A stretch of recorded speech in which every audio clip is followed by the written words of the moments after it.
Après 10 ans, j'avais perdu mon sourire, mais aujourd'hui, je peux rire aux éclats et je peux sourire.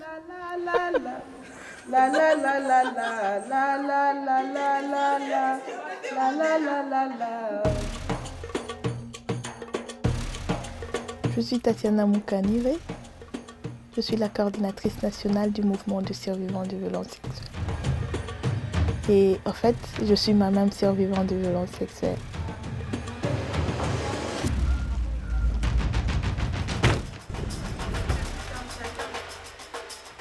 Il faut comprendre que quand on a été violé, c'est comme si on est mort dans sa propre chair.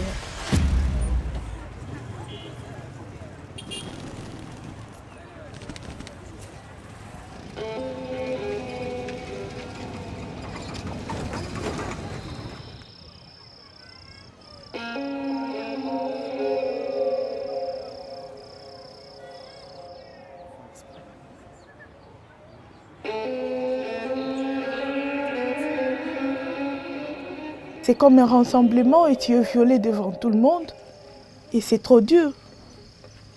Et après t'avoir violé, tu es ligoté sur un arbre et après tu seras enterrée vivante. C'est quelque chose de dur. Mais pour survivre, il y a toujours une lueur d'espoir.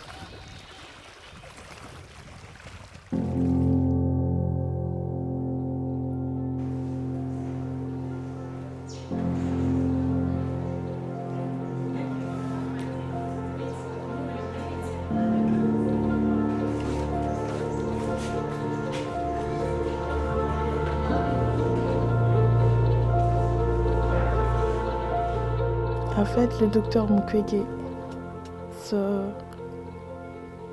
plus qu'un peur pour moi parce qu'il a changé ma vie. Il m'a redonné la vie, en fait.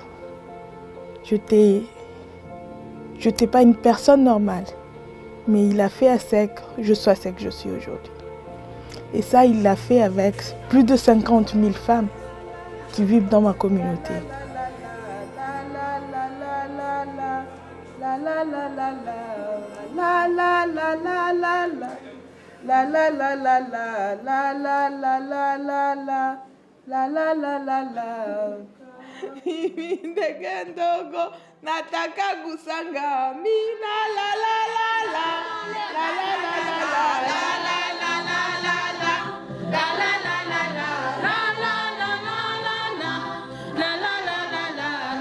En fait, c'est une bonne thérapie.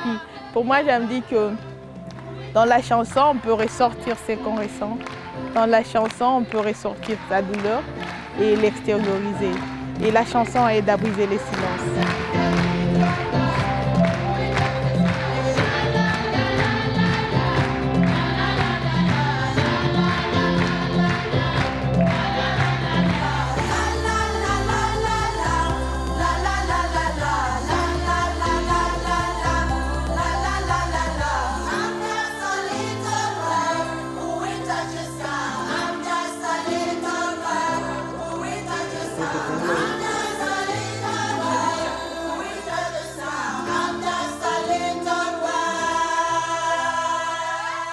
J'espère que vous aurez le courage de soutenir notre demande d'un accès universel à la prise en charge holistique.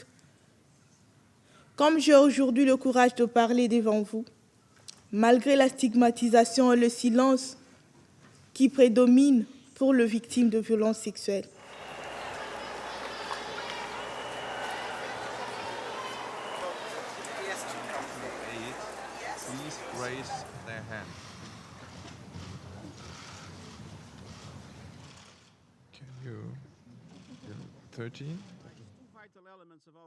Le rapport du secrétaire général des Nations Unies sur les violences sexuelles cette année, c'est un rapport qui est vraiment puissant. Et je félicite donc le secrétaire général, mais aussi sa représentante spéciale sur la question des violences sexuelles dans les conflits, parce que je crois qu'elle a accompli un travail avec professionnalisme et donc ce qui a permis de venir avec des propositions qui sont des propositions qui viennent de la base.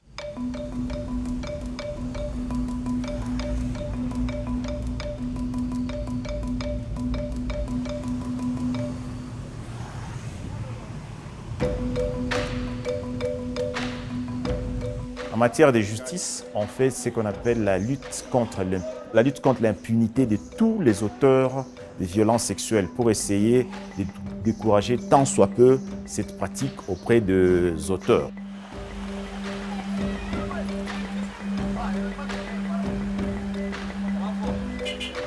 Malheureusement, les violences sexuelles sont toujours une douloureuse réalité du conflit. Le chemin demeure très long parce que nous avons constaté qu'en 2019, par exemple, il y a eu une augmentation dans les cas vérifiés par les Nations Unies. Et donc, nous avons du travail.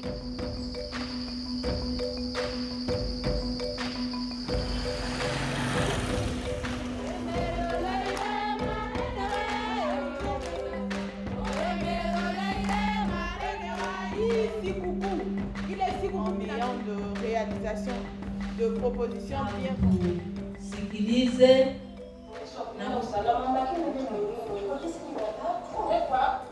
Quand je vais aller rencontrer une histoire aux gens, j'ai dit, regardez, moi ici, tel que vous me voyez ici, j'ai passé dans beaucoup d'étapes.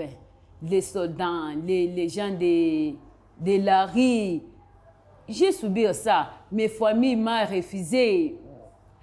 Les gens me comprennent facilement.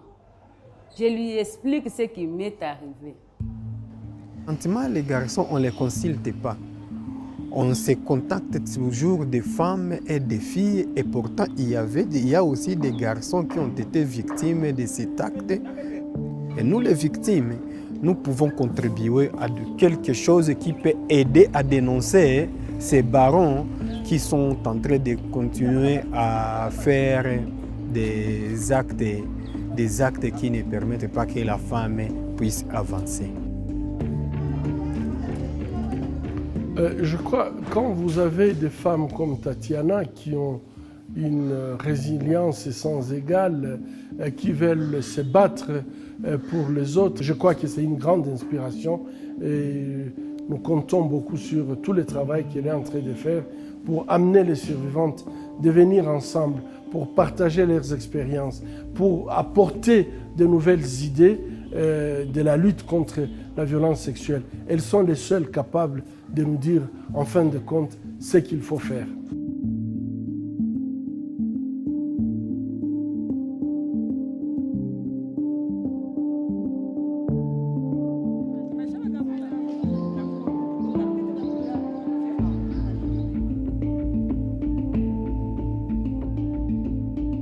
Ce fonds va surtout être utilisé là où les États ne veulent pas s'acquitter de leur rôle, ou tout simplement ils sont dans les dénis des violences sexuelles ou le viol qui se passe sur leur territoire.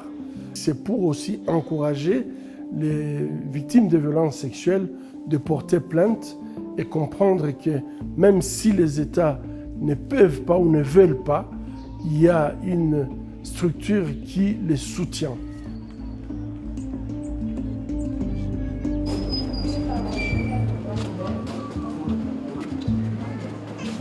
Je demande à ce que nous, en fait, on n'a jamais exprimé les besoins. Je dois comprendre, n'organise pas l'assistante d'état, par exemple, ou d'un conseil. Interprète la langue Tembo.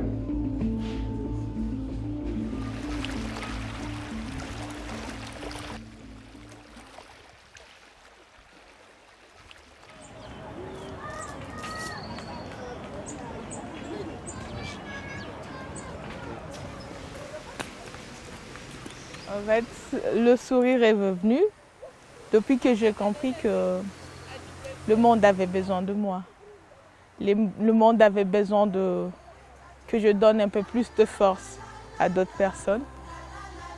Depuis que j'ai compris qu'il y a deux personnes qui m'acceptent telle que je suis. Et j'ai repris en fait le sourire. C'est pas que le sourire est là, que je l'ai tout le temps. Mais j'essaie de les garder en moi parce que c'est ce qui me fait vivre en fait. C'est ce qui me rend encore plus forte. Et je le garde en moi et c'est le plus important.